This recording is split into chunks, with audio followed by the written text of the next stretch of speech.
అందరూ నన్ను విడిచిన నీవు నన్ను విడివాలని సాంపడతాం. ఈ లోకంలో మనం ఎంతమంది విడిచిపెట్టినా సరే మన యెహోవా దేవుడు మన యేసయ్య మనల్ని ఎప్పుడూ విడిచిపెట్టే దేవుడు కాదు. ఆమేన్. అందరూ నన్ను విడిచినా నీవు నన్ను విడువనంటివే. అందరూ నన్ను విడిచినా నీవు నన్ను విడువనంటివే. నా తల్లియు నీవే, నా తండ్రియు నీవే, నా తల్లి తండ్రి నీవే యేసయ్యా. నా తల్లియు నీవే, నా తండ్రియు నీవే,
బంధుమిత్రుడ నీవే యేసయ్యా, కోటయు నీవే, నా కోటయు నీవే, నా కొండ కోట నీవే యేసయ్యా, తోడుయు నీవే, నా నీడయు నీవే, నా తోడు నీడ నీవే యేసయ్యా.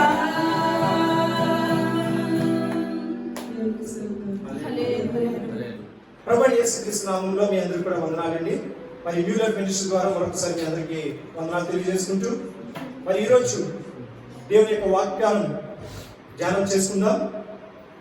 మరి ఈ నెలలో దేవుడు ఇచ్చిన వాగ్దానం జకరియా గ్రంథము 9వ అధ్యాయం 12వ వచనం ప్రకారం బంధకములో పడియుండియు నిరీక్షణ గలవారులారా నీ కోటను మరలా ప్రవేశించుడి, నీ కోటను మరలా ప్రవేశించుడి, రెండింతలుగా మీకు మేలు చేసేదనని రెండంతలుగా మీకు మేలు చేసేదనని నేను మీకు తెలియజేయుచున్నాను. నేను మీకు తెలియజేయుచున్నాను. మరి ఈ వాక్యమును మరి ధ్యానం చేస్తూ ఉన్నప్పుడు మరి నిన్న మనకు ఒక స్పెషల్ డే ఉందండి. ఏంటండి? ఆగస్టు 15వ తారీఖు స్వాతంత్ర దినోత్సవం, ఇండిపెండెన్స్ డే. మరి అందరం అనుకుంటున్నాం బ్రిటిష్ వారి నుంచి మనకి స్వాతంత్రం వచ్చిందని. కానీ ఇక్కడ దేవుడు ఈ వాగ్దానం ద్వారా ఎప్పుడో ఇశ్రాయేలు ప్రజలకి స్వాతంత్రాన్ని ఇచ్చున్నాడు. దేవుడికి స్తోత్రం. హల్లెలూయా, హల్లెలూయా.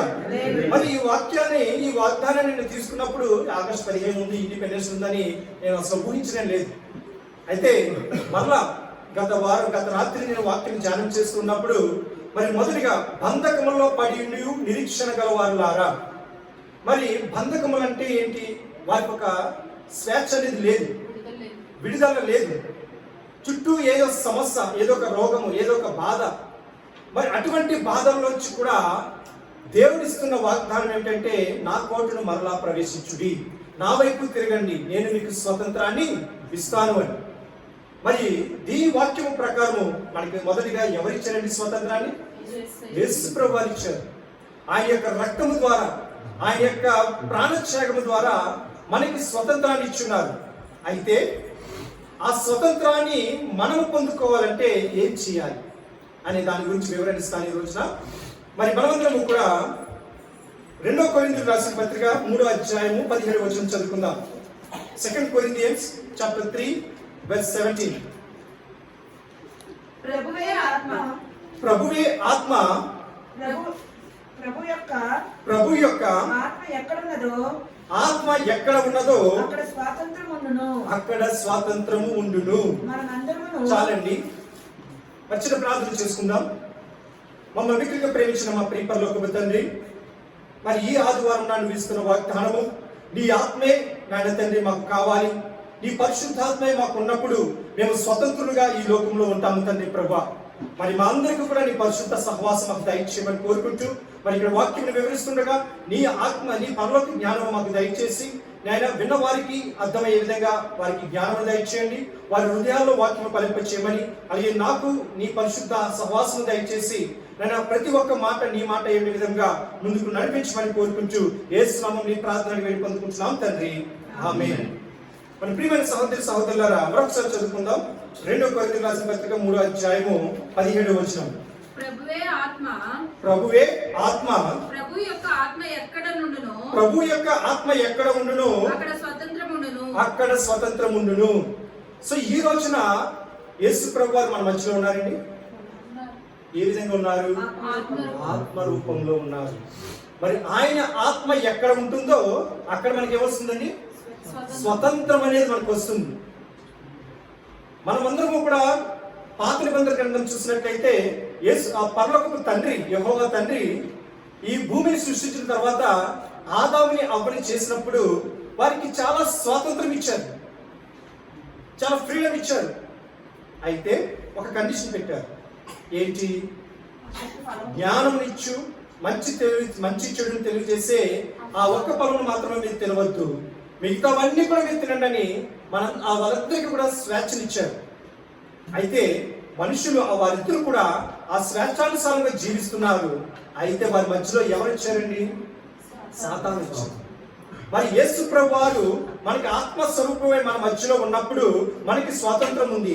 కానీ ఆ స్వతంత్రాన్ని పాడు చేయడానికి ఎవరున్నారు మన మధ్యలో? సాతాను కూడా ఉంది. మరి ఆ కాలంలో మరి సాతాను వచ్చి ఈ అవ్వను పట్టుకోవడం ద్వారా వాళ్ళు దేవునికి వారికి మధ్యన స్వేచ్ఛను పోగొట్టుకున్నారు. అయితే వారు స్వేచ్ఛని పోగొట్టుకున్న తర్వాత ఏమైందంటే నోవహు కాలంలో యేసుప్రభు ఆ యెహోవా తండ్రి ఏం చేశాడు? జలప్రలయం వచ్చి మొత్తం అందరినీ కూడా నాశనం చేసి కేవలము నోవహు కుటుంబాన్ని మాత్రమే బతికించాడు. అయితే అక్కడ నుండి కూడా వారి యొక్క ఆశ ఏంటంటే పాపం అనేది పోయింది. దేవుడు మొత్తాన్ని అందరూ కూడా నాశనం చేశాడు, కేవలం నోవహు కుటుంబాన్ని ఉంచారు. ఆ నోవహు కుటుంబం ద్వారా పాపం అనేది రాదు అని అనుకుని దేవుడు ఏం చేశాడంటే వారిని స్వేచ్ఛగా వదిలాడు. అయితే వారు కూడా ఏం చేశారు? లోకానుసారంగా పడిపోయి మరి వారి వంశంలో మనం చూసినట్లయితే ఆదికాండము 11వ అధ్యాయము 5వ వచనం మనం చూసినట్లయితే ఆదికాండము 11వ అధ్యాయం 10వ వచనం చదువుకుందాం. షేము వంశావళిది. షేము అంటే ఎవరండి? నోవహు యొక్క వంశం చెందిన వాడు. చదవండి. షేము నూరేండ్ల గలవాడై జలప్రవాహము గతించిన 2 ఏండ్లకు. చూడండి, జల ప్రవాహము గతించిన 2 ఏళ్లకు ఆర్పక్షదమును కనెను. చాలండి. చూడండి ప్రియమైన సహోదరి సహోదరులారా, మనము స్వతంత్రము పొందుకోవాలంటే దాని యొక్క అర్థం ఏంటంటే కరెక్ట్గా చెప్పాలంటే మనకు ఏదో ఒకటి బందీగా ఉంది, మనల్ని ఎవరో బంధించారు. మరి ఆ బందీ నుంచి విడిపించాలంటే మనకి ఎలా చేయాలి? ఒక పోరాటం అనేది జరగాలి. ఒక మధ్యలో ఒక కార్యం అనేది జరిగితేనే మనం బందీలుగా విడవింపబడతాము. మరి అటువంటి పోరాటము చేసి యేసు ప్రభువు తన ప్రాణాన్ని అర్పించి మనకి స్వతంత్రాన్ని ఇచ్చారు. మరి మనమందరం కూడా స్వతంత్రులుగా ఉన్నాము అంటే కేవలం ఆయన పోరాటం ద్వారానే. ఏ పోరాటం చేశారు? ఎక్కడ చేశారండి? ఆయన కల్వరి సిలువలో తన ప్రాణంతో మనందరినీ కూడా రక్షణ ఇవ్వడానికి ఆయన పోరాటం చేశారు. మరి ఆ పోరాటం ద్వారానే ఈరోజు మనం స్వతంత్రులుగా ఉన్నాము. మనము పాపము అనేది, మరణము అనే బందీల నుంచి మనను ఆయన స్వతంత్రులుగా చేసి ఉన్నాడు. లేకపోతే మరలా ఆయన ఉగ్రత మన మీదకి వచ్చేది, మరలా మనందరినీ కూడా ఆయన నశింప చేసేవాడు. మరి పాత నిబంధనలు చూస్తే ఎందుకు నోవహు కాలంలో అంత పెద్ద ప్రళయం రప్పించారు? ఎందుకంటే యేసు ప్రభువారు ఈ రోజున మన మధ్యలో ఉన్నారు కనుక. తండ్రికి మనకి మధ్యలో ఎవరున్నారండి? ప్రభువైన యేసుక్రీస్తు వారు ఉన్నారు. ఆయన మన మధ్య ఉన్న ప్రేమను, మన మీద ఉన్న ప్రేమను తన తండ్రికి తెలియజేస్తూ ఆ ప్రళయాన్ని మన మధ్యకి రానికుండా కాపాడుతున్నారు. అందుకే ఈ రోజున మనము సజీవులుగా ఉన్నాం. మనం చేయవలసింది ఏంటంటే పాపం అనే మరణాన్ని మనం పొందుకోకూడదు. పాపం యొక్క జీతం ఏంటండి? మరణం. మరి ఆ పాపం నుండి మనం బ్రతకాలంటే, ఆ పాపం నుండి మనం విడుదల పొందాలంటే మన పరిశుద్ధాత్మ సహవాసం మనం కలిగి ఉండాలి. దేవునికి స్తోత్రం, హల్లెలూయా. ప్రియమైన సహోదరి సహోదరులారా, మరి పరిశుద్ధాత్మ సహవాసం మనం ఎందుకు కలిగి ఉండాలంటే మరి పాపము నుండి మనకు విడుదల ఇవ్వడానికి. మరి గలతీయులకు రాసిన పత్రిక 5వ అధ్యాయం 1వ వచనం మనం చదువుకుందాం. గలతీయులకు రాసిన పత్రిక 5వ అధ్యాయం 1వ వచనం.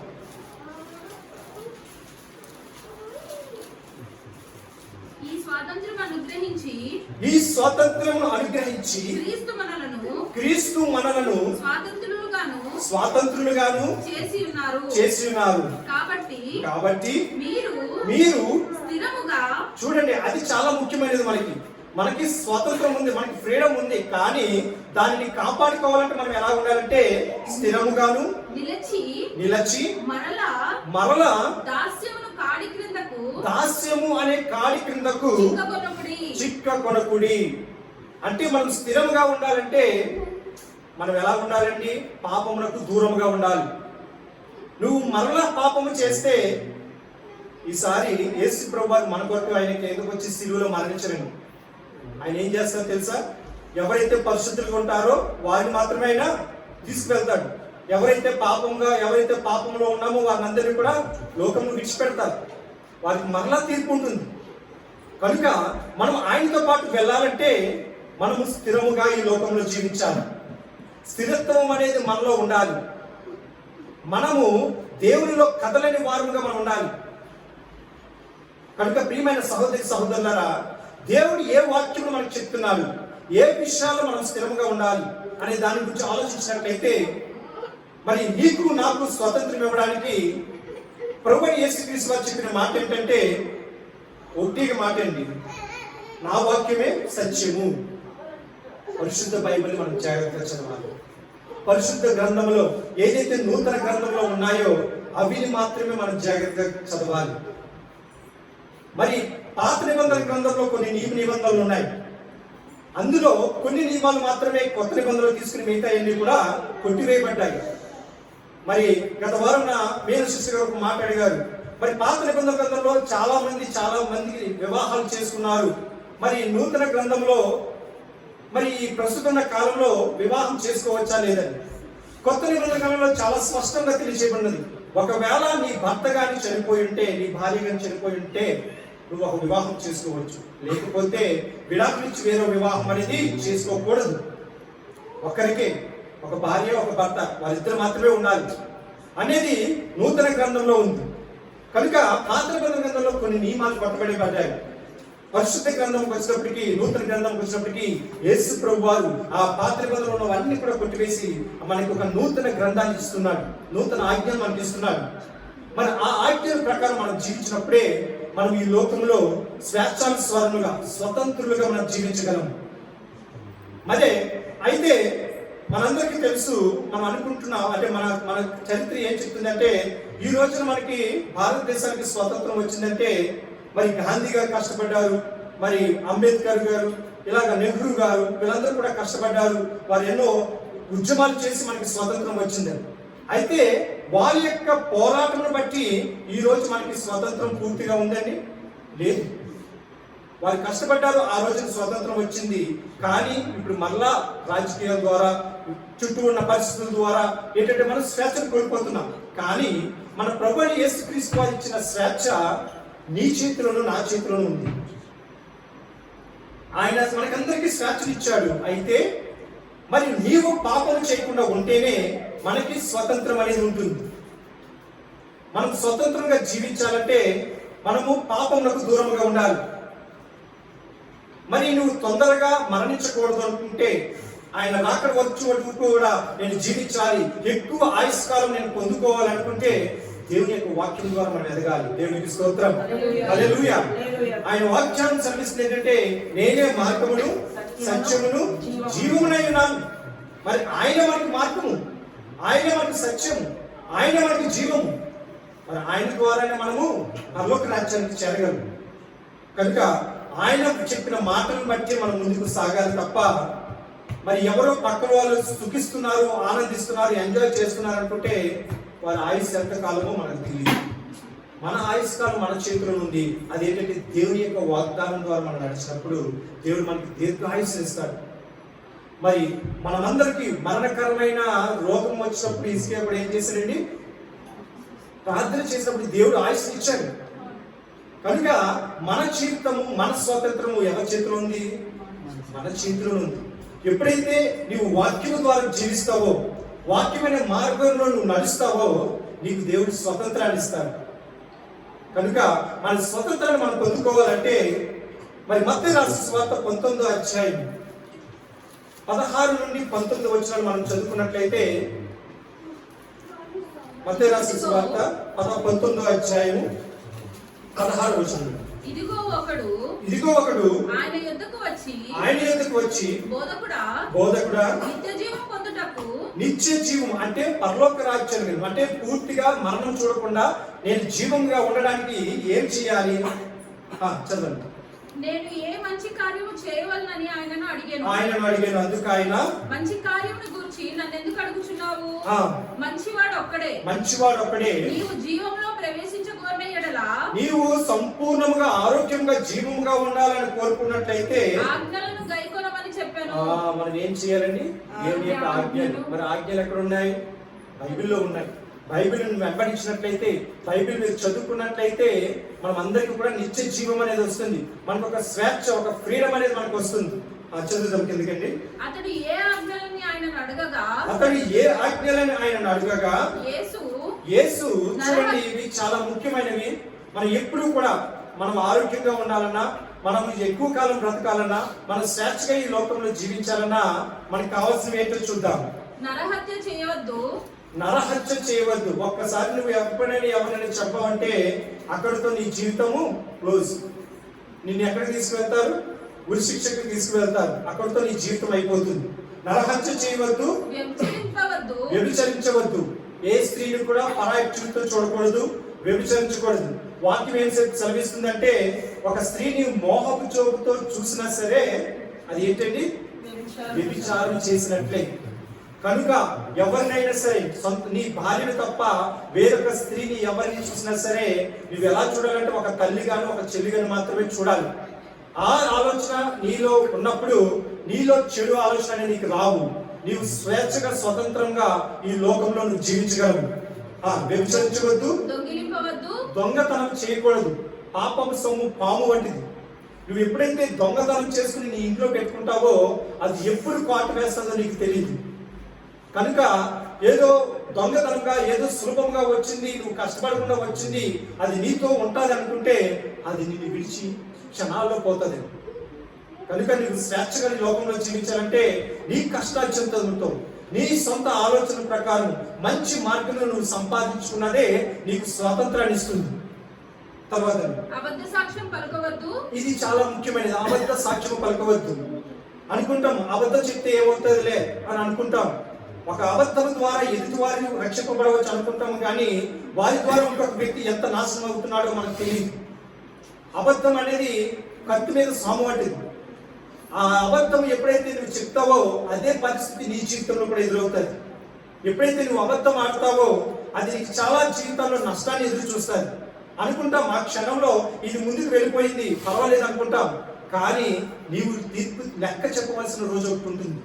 నీ తీర్పు రోజున పలానా వ్యక్తికి నువ్వు అబద్ధం చెప్పావు, పలానా వ్యక్తికి నువ్వు సాక్ష్యంగా నిలబడ్డావు, నువ్వు పలానా వ్యక్తి దగ్గర నువ్వు అబద్ధం ఆడావు అనే ఒక దేవుని యొక్క ఆ పర్టికులర్ టైంను బట్టి మనం దేవుని దగ్గర నుంచి దూరంగా వెళ్ళిపోతాం. మనం స్వాతంత్రాన్ని కోల్పోయిన వారు అవుతాం. కిందకి చదువుతాం. తల్లిదండ్రులను సన్మానింపుము అనేది మనము నిన్ను వలె నీ పొరుగు వారిని ప్రేమింపవలననియే. మరి ఇవేంటి మనకి దేవుడు ఇచ్చిన ఆజ్ఞ. నూతన గ్రంథంలో మరి దేవుడు ఏ మాటలు చెప్పాడంటే ఈ ఆజ్ఞను మనకు చెప్పాడు. ఈ ఆజ్ఞను మనం ఎప్పుడైతే పాటిస్తామో మనకి ఈ లోకంలో స్వతంత్రంగా జీవించగలిగిన అర్హత మనం పొందుకుంటాం. మరి మనం భారతదేశానికి స్వతంత్రం వచ్చినప్పుడు మరి రాజ్యాంగం కొన్ని నియమ నిబంధనలు పెట్టింది. వాటిని పాటిస్తేనే ఈ లోకంలో నువ్వు ఉండగలవు, ఈ భారతదేశంలో ఉండగలవు. నేను వ్యతిరేకతని, నేను ఈ ఇండియాను గౌరవించను అని అనుకుంటే మరి ఏం చేస్తారు? మనల్ని బయటికి గంటేస్తారు. అలాగే మరి పరిశుద్ధ గ్రంథంలో యేసు ప్రభువు ఇచ్చిన రక్షణను, యేసు ప్రభువు ఇచ్చిన స్వాతంత్రాన్ని మనం పొందుకోవాలంటే ఆయన చెప్పిన ఆజ్ఞను మనం పాటించాలి. మరి నిత్య జీవమునకు మనము నిత్యము జీవించాలంటే, ఎప్పుడు సంతోషంగా ఆనందంగా ఉండాలంటే ఆయన చెప్పిన ఆజ్ఞనండి. మరి ఈ ఆజ్ఞను ఎప్పుడు కూడా మనం మర్చిపోకూడదు. ఇది మనకే కాదు, మన బిడ్డలకు, రాబో తరములకు చెప్పాలి. మరి యేసు ప్రభువారు ఆ కలువరి సిలువలో మన కొరకు ప్రాణం పెట్టినానని మనం నోటి ద్వారా ఒప్పుకుని ఆయన చెప్పిన మాటలు మనం అనుసరించినట్లయితే మరి ఆయన ఇచ్చిన స్వాతంత్రాన్ని పొందుకోవడానికి మనము అర్హులం అవుతాం. అందుకే బంధకంలో మీరు బందీలుగా ఉన్నప్పుడు మనకి ఏముండాలంటే నిరీక్షణ అనేది ఉండాలి. మరి ఆ నిరీక్షణ ద్వారానే స్వతంత్రం అనేది లభించింది. మనకి ఊరికినే స్వతంత్రం రాలేదు. మరి ఎన్నో శ్రమలు, ఎన్నో కష్టాలు, ఎన్నో ఉద్యమాలు, ఎన్నో కష్టపడితేనే మరి బ్రిటిష్ వాళ్ళ నుండి మనకి ఫ్రీడమ్ అనేది వచ్చింది. అలాగే మరి దేవుని దగ్గర నుంచి కూడా మనం స్వతంత్రాన్ని పొందుకోవాలంటే మన ఆలోచనలు కూడా దేవునికి చిత్తానుసారంగా ఉండాలి. మన వెనకాల ఇప్పుడు కూడా ఒకరు ఉంటారండి. ఎవరండి? సాతాను. సాతాను ఇచ్చేది ఏంటంటే పాజిటివ్ ఇస్తుందని, నెగిటివ్ ఇస్తుందండి. నెగిటివ్ ఇస్తుందండి. ఎప్పుడు కూడా మనం వెనక్కి లాగడానికి ప్రయత్నిస్తుంటారు. నువ్వు ఏదైనా శ్రమ వచ్చిందనుకోండి, దేవుడు ఉన్నాడు, దేవుడు చూసుకుంటాడనే ఒక ధైర్యము పాజిటివ్ మనకి. అలా కాదు, దీని ద్వారా మనకి ఏదో అయిపోతుంది, ఇంకా మనం బతకనేమో, అయ్యో పలానా రోజుకి అలా అయిపోయింది, ఇలా అయిపోయింది అని ఎప్పుడైతే నాకు నెగిటివ్ ఆలోచన మనకు వచ్చాయో సాతాను నీ వెనకాలే ఉన్నట్టు గమనించుకోవాలి. మరి కనుక దేవుళ్ళు మనం ఉన్నప్పుడు ఎప్పుడు కూడా మనం ఏం చేయాలంటే దేవుని మీద ఆశ కలిగి ఉండాలి, హోప్, నమ్మకం కలిగి ఉండాలి. దేవా నువ్వు చేయగలవు, నువ్వు నాకు తోడుకున్నావు అనే ఆశ నమ్మకం మనం కలిగి ఉండి ఎప్పుడు పాజిటివ్ అనేది మనం కలిగి ఉండాలి. ఎప్పుడు కూడా మనలో ఏం ఉండాలంటే ఏదైనా సరే దేవుడి చిత్త ప్రకారమే జరుగుతుంది. ఈ రోజున ఎక్కడికైనా వెళ్ళాలన్నా ఏదైనా ఏం చేయాలన్నా సరే అది దేవుడి చిత్తమై ఉన్నది కనుక వెళ్తాము. దేవుడు అక్కడ చూసుకుంటాడు, మనకంటే ముందుగానే ఏర్పాటు చేస్తాడు అని మన ఒక మంచి ఆలోచనతో మనం ఎప్పుడైతే బయలుదేరుతామో దేవుడు మనకి సహాయం చేస్తాడు. మరి తల్లి గారి విషయంలో కూడా అలాగే మొదటి హాస్పిటల్కి వెళ్ళినప్పుడు వాళ్ళు ఎంతగానో భయపెట్టారు. అలాగని మరి అక్కడితో ఆగిపోయామా? లేదు. ప్రార్థన చేసుకుని మరలా వేరే హాస్పిటల్ ప్రయత్నం చేసినప్పుడు వారి ద్వారా మనకి ఏమొచ్చిందండి? ఒక ధైర్యం, ఒక పాజిటివ్ అనేది వచ్చింది. అలా కాకుండా ముందు హాస్పిటల్ దగ్గరే ఉండిపోయి ఉంటే ఈ జీవితం ఇంకా కుంగిపోదు, కృషించిపోదు. కనుక ఎప్పుడు కూడా ఒక ఆశ అనేది మనం కలిగి ఉండాలి. ఆశ కలిగి ఉన్నప్పుడు సాతాను మన దగ్గరికి రాదండి. మరి యేసు ప్రభు వారిలో మనం ఎప్పుడు కూడా ఒక నమ్మకాన్ని, సత్యాన్ని, ఒక ట్రూత్, నిజమైన దేవుడు యేసు ప్రభు వారు. ఆయన చెప్పిన మాటలను శ్రద్ధగా వింటాను. నాకు నిత్య జీవన దేవుడు ఇచ్చింది ఎవరు? ఆయనే. ఆ నిత్య జీవాన్ని పొందుకోవడానికి నరహత్య చేయను, దొంగతనం చేయను, అబద్ధం ఆడను, వ్యభిచరించను, మరి నన్ను తల్లిదండ్రులను సన్మానిస్తాను, నిన్ను వల్ల నీ పొరుగు వారిని ప్రేమించమన్నాడు. మరి ఈ విధంగా మనం ఎప్పుడైతే ఈ ఆజ్ఞలను పాటిస్తామో మనకి నిత్య జీవం. ఫ్రీడమ్ అంటే ఏంటండి? నరకం నుండి మనకి విడుదల రావడమే. మరి నరకము ఉంది, మనకి పరలోకం ఉంది. మనకి ఎక్కడి నుండి మనకి ఫ్రీడమ్ రావాలి? నరకాన్ని నుండి ఫ్రీడమ్ రావాలి. మరి నరకాన్ని నుండి ఫ్రీడమ్ రావాలంటే మన మధ్యలో ఎవరున్నారు? ప్రభువైన యేసుక్రీస్తు వారు ఉన్నారు. ప్రభువైన యేసుక్రీస్తు వారు ఏ మాటలు చెప్పారో ఆ మాటలు మనం వెంబడిస్తేనే మనకి స్వాతంత్రం అనేది వస్తుంది. మరి బైబిల్లో ఏ ఏ మాటలైతే మనకు చెప్పినారో ఆ మాటలు మనం పాటించినట్లయితే మనందరికీ కూడా ఫ్రీడమ్ అనేది వస్తుంది. కనుక మరి మరొక మాట నేను చదివి ముందుకు వెళ్తాను. రోమిలకు రాసిన పత్రిక 8:2 రోమిలకు రాసిన పత్రిక, రోమా పత్రిక 8:2 క్రీస్తు యేసునందు జీవమునిచ్చు ఆత్మ యొక్క నియమము పాప మరణముల నుండి నన్ను విడిపించెను. చూడండి, ఇక్కడ ఎవరు విడిపిస్తున్నారు?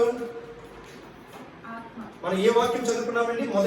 మొదటి 2 కొరింథీయులకు రాసిన పత్రిక 3:15 ప్రభువే ఆత్మ, ఆ ఆత్మ ఎక్కడ ఉండునో అక్కడ స్వతంత్రం ఉండును. మరి ఈ వచనం ప్రకారం మనం చదువుకున్నప్పుడు ఆ ఆత్మ ఎక్కడ నుండి మనం విడుదల దయచేస్తుంది? రోమపత్రిక 8:2 ప్రకారము క్రీస్తు యేసునందు జీవమునిచ్చు ఆత్మ యొక్క నియమము పాప మరణముల నియమము నుండి నన్ను విడిపించును. మరి మన యొక్క పాపముల నుండి, మన యొక్క మరణముల నుండి మనకి ఎవరు విడుదలిస్తారంటే యేసుక్రీస్తు యొక్క ఆత్మ ద్వారానే, ఆయన చెప్పిన నియమముల ద్వారానే మనకి స్వతంత్రం అనేది లభిస్తుంది. కనుక మనకి ఒకటే మార్గం ఉంది. నీవు ఎక్కువ కాలం ఆరోగ్యంగా ఈ లోకంలో జీవించాలంటే మరి యేసుని వెంబడించాలి. మరి మనము యేసుని వెంబడించినప్పుడు మనలో ఎటువంటి పాపం ఉండదు, ఎటువంటి రోగం ఉండదు, ఎటువంటి బాధ ఉండదు. అన్ని కూడా ఆయనే చూసుకుంటాడు. కనుక ప్రియమైన సహోదరులారా, ఈ ఆత్మ యొక్క నియమము పాప మరణముల నియమముల నుండి నన్ను విడిపించును. ఎట్లనగా ధర్మశాస్త్రము దేనిని చేయజాలకపోయెనో దానిని దేవుడు చేశాను. చూడండి, మరి పాత నిబంధన గ్రంథంలో ఏ ధర్మశాస్త్రం ఉందో అవన్నీ కూడా మానవులు చేయడానికి సాధ్యపడదండి. మానవులైన మనము ఆ ధర్మశాస్త్రం చెప్పిన ఆజ్ఞలను పాటించడం అనేది ఇంపాసిబుల్. కానీ ప్రభు అయిన యేసుక్రీస్తు వారు వాటిని పాటించారు. ఆయన వల్ల సాధ్యపడింది. ఆ యేసు ప్రభు ఆ ఆజ్ఞలన్నీ పాటించి మనకి కొన్ని నియమ నిబంధనలు పెట్టారు. అవి కూడా మనం పాటించగలిగేవే. నరహత్య చేయవద్దు, దొంగతించవద్దు, వ్యభిచారం చేయవద్దు, అబద్ధ సాక్ష్యం చెప్పవద్దు. ఇవన్నీ మనకు కష్టమండి. ఇవన్నీ మనకి కష్టమా చెప్పండి? మనకి కష్టం కాదు. కానీ వీటిని మర్చిపోతున్నారు ప్రజలు. మర్చిపోయి ఆ క్షణంలో వచ్చే ఆనందం కొరకు, ఆ క్షణంలో పొందే సుఖము కొరకు వాటిని మర్చిపోయి వారి వెంబడిస్తున్నారు. వారి మరణాన్ని పొందుకుంటున్నారు. మరి ఎయిడ్స్, వ్యభిచారం చేయడం ద్వారా ఎయిడ్స్ వస్తుంది. ఒకప్పుడు అది ఎక్కడో 50 సంవత్సరాలు దాటిన వ్యక్తులకే వచ్చేది. ఇప్పుడు కాలేజీ స్టూడెంట్స్కి వస్తుంది. వారు దేవుని యొక్క వాక్యం ద్వారా ఎదగలేకపోతున్నారు, దేవుని మార్గంలో వారు వెళ్ళలేకపోతున్నారు. మరి అందుకే సువార్త అనేది మనం చేయాలి, మనం దేవుని యొక్క మార్గాన్ని తెలియచేయాలి. కానీ వినేవాళ్ళు ఎవరైనా ఉన్నారంటే ఇప్పుడు వినేవాళ్ళు చాలా తక్కువ మంది అయిపోయారు. నాకంతా తెలుసు అనుకుంటున్నా అనే భ్రమలో ఉంటున్నాడు, వారి పాపంలో సులువుగా పడిపోతున్నారు. కనుక మనం ప్రార్థన చేద్దాం. ప్రార్థన చేసి మన వంతుగా మనం ప్రార్థన చేసి మన వంతుగా మనం సువార్త ప్రకటించినప్పుడు ఒక్క ఆత్మైనా సరే మనం రక్షింపబడే విధంగా మనం చేసినట్లయితే మరి పరలోక రాజ్యంలో తండ్రి ఆనందిస్తాడు. మరి లోకం కొరకు మనం ప్రార్థన చేద్దాం. మరి గత రోజున ఆగస్టు 15 ఈ భారతదేశం అంతా కూడా వారు ఎంతో స్వతంత్రంగా ఉన్నామని సెలబ్రేట్ చేసుకుంటున్నారు. కానీ చాలా మంది పాపంలో ఉన్నవారు ఉన్నారు, చాలా మంది వారి యొక్క చుట్టూ ఉన్న కంచెలో ఉన్నారు. వారికి స్వతంత్రం అనేది లేదు, బంధకాల్లో ఉన్నారు వారు. అయితే వారందరికీ కూడా ఈ రోజు వాక్యం ద్వారా తెలియజేస్తుంది ఏంటంటే ప్రభు యొక్క ఆత్మ ద్వారానే మనకి స్వతంత్రం వస్తుంది. దేవునికి స్తోత్రం, హల్లెలూయా. ఆ ఆత్మ ద్వారానే మనం స్వతంత్రాన్ని పొందుకోగలం. మరి ఆత్మ మనలో ఉండాలంటే పరిశుద్ధులుగా మనం జీవించాలి. మరి మన ఆత్మ ఎక్కడ ఉందండి? మన హృదయాల్లో ఉంది. మరి హృదయం పరిశుద్ధంగా ఉంటే మొత్తం అంతా కూడా పరిశుద్ధంగా ఉంటుంది. కనుక దేవుని యొక్క వాక్యం ద్వారా మనం జీవిద్దాం, పరిశుద్ధాత్మను పొందుకుందాం. ఆ పరిశుద్ధ సహవాసం ద్వారా మనం ముందుకు సాగుతాం. మనమందరం కూడా స్వేచ్ఛని పొందుకుందాం. మరి స్వేచ్ఛ కలిగి ఉంటే మనం ఏదైనా చేయగలం. మనల్ని ఎవరైనా సరే సంఖ్యలతో బందీగా కట్టేస్తే మనం ఏదైనా చేయగలమండి? చేయలేము. మన ఆలోచన సరిగా ఉండదు, మన ప్రవర్తన సరిగా ఉండదు, మన నడవడిక సరిగ్గా ఉండదు. కానీ నువ్వు ఎప్పుడైతే స్వేచ్ఛగా ఉంటావో నీ ఆలోచన ఎలా ఉంటుందంటే సరైన మార్గంలో ఉంటుంది. కనుక ప్రతిరోజు కూడా మనం ప్రార్థన చేయవలసింది ఏంటంటే ప్రభువా నీ మార్గంలో నన్ను నడిపించు, నాయన నీ సత్యంలో నన్ను నడిపించు ప్రభువా, నీ జీవంలో నన్ను నడిపించు తండ్రి, నాకు నీవే ఆధారం ప్రభువా అని ఎప్పుడైతే ఆయన మీద ఆధారపడి ప్రార్థన చేస్తామో ఆయన యొక్క ఆత్మ పరిశుద్ధాత్మ మనకు తోడుగా ఉంటుంది. మనమందరం కూడా స్వేచ్ఛగా మనం ముందుకు సాగడానికి దేవుని యొక్క సహాయం మనకు దయచేయను గాక. మరి మాటలు దేవుడు దీవించి ఆశ్రయించను గాక. మరి మనమందరం కూడా కళ్ళు మూసుకుని ప్రార్థన గడుపుదాం, ప్రార్థన చేసుకుందామండి. మరి చెప్పబడిన వాక్యం కొరకే మనమందరం కూడా ప్రార్థన చేద్దాం. ప్రభువా నాయన వాక్యము ద్వారా నన్ను నడిపించు తండ్రి. నాయన ప్రభువే ఆత్మ ఉన్నాడు, ఆత్మ ద్వారానే మనకు స్వతంత్రం లభిస్తుందని ఇచ్చిన వాగ్దానం ప్రకారం తండ్రి ప్రభువా నాయన ఎంతో మంది శ్రమలలో, రోగాల్లో, బాధల్లో బందీలుగా ఉన్నారు తండ్రి. వారందరికీ కూడా నేను నీ ఆత్మ ద్వారా విడుదల దయచేయమని కోరుకుంటున్నాం తండ్రి ప్రభువా. నేను నీ ఆత్మే మాకు సహాయం చేసి మాకు విడుదల ఇస్తుంది. నేను ఇక్కడ కూర్చున్న ప్రతి ఒక్క బిడ్డను నేను నీ చేతులుగా చెప్పుకుంటున్నాను తండ్రి. ప్రతి ఒక్కరికి కూడా విడుదల దయచేయమని అడుగుతున్నాను తండ్రి ప్రభువా. నేను ఎవరైతే బంధకాల్లో ఉన్నారో, ఎవరైతే సమస్యలతో ఉన్నారో, ఎవరైతే ప్రాబ్లమ్స్ తో ఉన్నారో తండ్రి ప్రభువా వారికి ఇప్పుడే విడుదల దయచేయమని అడుగుతున్నాను. సాతాను బందీలుగా ఉన్న ఎవరైతే ఉన్నారో తండ్రి ప్రభువా వారికి ఇప్పుడే విడుదల దయచేయమని కోరుకుంటున్నాను తండ్రి ప్రభువా. నేను రక్షణ దయచేయండి నాయన తండ్రి, మారు మనసు దయచే తండ్రి ప్రభువా. నాయన తండ్రి చుట్టూ చూస్తే లోకంలో ఎంతో పాపము భయంకరంగా విస్తరిస్తుంది తండ్రి ప్రభువా. నేను లోకంలో శాంతి సమాధానం లేదు, నేను నెమ్మది అనేది లేదు తండ్రి ప్రభువా. మరి భారతదేశం కొరకే నేను తండ్రి చుట్టూ ఉన్న దేశాలన్నిటి కొరకే ప్రార్థన చేస్తున్నాం. శాంతి సమాధానం నెమ్మది దాయిచ్చేయమని అడుగుతున్నాను తండ్రి ప్రభువా. నేను విడుదల దాయిచ్చే తండ్రి. నేను నీ వాక్యము ప్రకారం ప్రతి ఒక్కరూ నడవడానికి సహాయం దాయిచ్చే తండ్రి ప్రభువా. నీ కృపలో ప్రతి ఒక్కరిని బలపరచండి తండ్రి. నేను నీ వాక్యం ద్వారా నడిపించు తండ్రి ప్రభువా. నేను నీ వాక్యమే నా పాదములకు దీపములు, నా త్రోవలకు వెలుగైనదని వారు తెలుసుకునే విధముగా వాక్యము ద్వారా వారు నడిపించమని కోరుకుంటున్నాము తండ్రి. నేను నీ సహాయం దయచే తండ్రి ప్రభువా. నీ కృపలో మమ్మల్ని భద్రపరచండి, నేను నీ కృపలో మమ్మల్ని ఆశీర్వదించు తండ్రి అని ప్రతి ఒక్కరు కూడా ప్రార్థన చేద్దాం. నేను నీ వాక్యం ద్వారా మమ్మల్ని బలపరచు తండ్రి. నేను నిత్య జీవం పొందుకోవాలి తండ్రి ప్రభువా. స్వాతంత్రాన్ని నేను పొందుకోవాలి తండ్రి. నేను సాతాను బందీలుగా మేము ఉన్నాము తండ్రి ప్రభువా. మాకు విడుదల దయచే తండ్రి ప్రభువా. నేను స్వాతంత్రాన్ని మాకు దయచే తండ్రి ప్రభువా అని ప్రతి ఒక్కరు కూడా ప్రార్థన చేద్దాం. ప్రతి ఒక్కరు కూడా ప్రార్థన చేద్దాం. ప్రతి ఒక్కరు కూడా ప్రార్థన చేద్దాం. ఎవరైతే ఏ కష్టాలు, ఏ బందీలో ఉన్నారో యేసు ప్రభువు ఇప్పుడే మీ అందరికీ కూడా విడుదల దయచేయను గాక. యేసు నామములో మీ అందరికీ కూడా విడుదల దయచేయను గాక. పరిశుద్ధాత్మ సహవాసంతో, పరిశుద్ధాత్మ యొక్క దేవుని యొక్క సహాయంతో మీకు విడుదల దయచేయను గాక. ఇప్పుడే మీరు స్వతంత్రంగా నిలబడను గాక. యేసు రక్తము ద్వారా మిమ్మల్ని కడిగి వేయబడును గాక. మీ పాపముల నుండి దేవుడు విడుదల దయచేయును గాక. యేసు నామములో విడుదల దయచేయును గాక. యేసు రక్తము ద్వారా మీకు రక్షణ దయచేయును గాక. ఆయన యొక్క రక్తం ద్వారా మీ పాపములన్నీ కూడా కడిగివేయబడి మరణము నుండి మీకు విడుదల దయచేయును గాక. ప్రభువా, కార్యములు జరిగించు తండ్రి. నేను విడుదలలో నేను అద్భుత కార్యములు జరిగించు తండ్రి. ప్రభువా, నీ సహాయం దయచేయండి, నీ కృప దయచేయండి. ప్రభువా, నేను తండ్రి ఏ విధంగా అయితే నేను తండ్రి ప్రభువా స్థిరముగా ఉండమని సెలవిచ్చున్నావు తండ్రి. ప్రభువా, నీ యందు విశ్వాసముగా నమ్మకముగా ఉండడానికి మాకు సహాయం చేయండి. ఓ కేవలం ఆదివారం మాత్రమే మేము స్థిరముగా నీ సన్నిధిలో కాకుండా ప్రతి రోజు ప్రతి క్షణం కూడా నీ యందు స్థిరముగా ఉండడానికి నీ సహాయం దయచేయండి. నేను నీ కృపలో భద్రపరచు తండ్రి. ప్రభువా, నేను కూడి వచ్చిన ప్రతి ఒక్కరిని జ్ఞాపకం చేసుకో తండ్రి. నేను ఇక్కడ కూడి ఉన్న ప్రతి ఒక్క బిడ్డని జ్ఞాపకం చేసుకో తండ్రి. ప్రభువా, విడుదల దయచేయండి, విడుదల దయచేయండి తండ్రి. ప్రభువా, మారు మనసు రక్షణ దయచేయండి తండ్రి. స్వాతంత్రం అనేది వారికి లభించమని అడుగుతున్నాను. ఎవరైతే బంధకములలో బందీలుగా ఉన్నారో తండ్రి ప్రభువా, వారికి నిరీక్షణ కలిగి ఉన్నారు తండ్రి. ఇప్పుడే వారి వాగ్దానములు నీ వాగ్దానము వారి పట్ల నెరవేర్చమని అడుగుతున్నాను తండ్రి. స్వతంత్రాన్ని దయచేయండి తండ్రి. ప్రభువా, నేను ఇక్కడ కూడి ఉన్న ప్రతి ఒక్క బిడ్డ కొరకే ప్రార్థన చేస్తున్నాను తండ్రి. నేను వారందరికీ కూడా పూర్ణ ఆరోగ్యమును బలమును శక్తిని దయచేయండి ప్రభువా. నేను నీ రాకడ వచ్చేంత వరకు కూడా వారికి నిత్య జీవమును అనుగ్రహించమని అడుగుతున్నాను తండ్రి. ప్రభువా, వారు నీలో స్వేచ్ఛగా స్వతంత్రంగా ఉండడానికి నేను నీ సహాయము దయచేయండి తండ్రి. నేను నీ ఆత్మను వారి మధ్య నడిపించమని అడుగుతున్నాను తండ్రి. ప్రభువా, నేను మరి ముఖ్యముగానైనా అనేక ప్రార్థనలు అవసరతలు మా మధ్యలో ఉన్నాయి తండ్రి. వాటిలన్నింటి కొరకే మేము ప్రార్థన చేస్తున్నాం తండ్రి. ప్రభువా, ప్రతి ఒక్క అవసరతను యేసు నామములో తీర్చుమని అడుగుతున్నాను తండ్రి.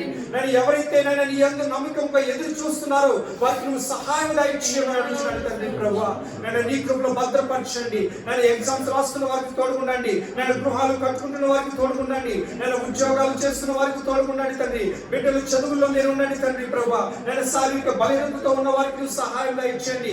మానసిక బలహీనతలతో ఎవరైతే శాంతి సమాధానం లేక నేను కుటుంబాలు అలజడితో ఉన్న వారు ఉన్నారో వారికి ఇప్పుడే స్వతంత్రాన్ని దయచేయండి. ప్రభువా, మానసికమైన నేను విడుదల దయచేయండి. ప్రభువా, నేను తండ్రి ఎవరైతే కోర్టుల చుట్టూ తిరుగుతున్నారో వారికి విడుదల దయచేయమని అడుగుతున్నాను తండ్రి. ప్రభువా, ఎవరైతే మనుషుల మధ్య శాంతి సమాధానం లేకుండా ఉన్నారో వారికి ఇప్పుడే శాంతి సమాధానం నెమ్మది దయచేయమని అడుగుతున్నాను తండ్రి. ప్రభువా, నేను ప్రతి ఒక్కరికి కూడా నీ సహాయం దయచేయమని కోరుకుంటూ నేను విన్న వాక్యములు నేను తండ్రి ప్రతి ఒక్కరి జీవితంలో ఫలింప చేయమని నేను ప్రభువే ఆత్మ ఆ ఆత్మ ఎక్కడ ఉంటుందో అక్కడ స్వతంత్రం ఉంటుందని తండ్రి. ప్రభువా, నేను నీ వాగ్దానం ద్వారా సెలవించిన తండ్రి. నేను నీ ఆత్మ మా అందరినీ కూడా తోడుకుని నడిపించమని కోరుకుంటూ నీకే మహిమ నీకే ఘనత నీకే ప్రభావం చెల్లించుకుంటూ నేను మరొకసారి మేమందరం కూడా నీ సన్నిధిలో కూడి నిన్ను స్తుతించడానికి అవకాశం దయచేయమని కోరుకుంటూ యేసు నామములో ప్రార్థనకు వెళ్ళి పొందుకుంటున్నాం తండ్రి. ఆమేన్. యేసు రక్తమే శిలువ రక్తమే ప్రవేశం సంపూర్ణించి అపవాదికి నాశనమే కలుగును గాక. ఆమేన్, ఆమేన్, ఆమేన్. మన పరలోక తండ్రి యొక్క ప్రేమ, ప్రభువైన యేసుక్రీస్తు వారి యొక్క కృపయు పరిశుద్ధ అన్యోన్య సహవాసము ఇప్పుడు ఎల్లప్పుడూ ఆయన రాకడ వచ్చేంత వరకు మనందరికీ నిత్య జీవం ఇవ్వడానికి సదాకాలం ఆయన మనకి తోడై నడిపించును గాక. ఆమేన్, ఆమేన్, ఆమేన్. అందరికీ వందనాలు.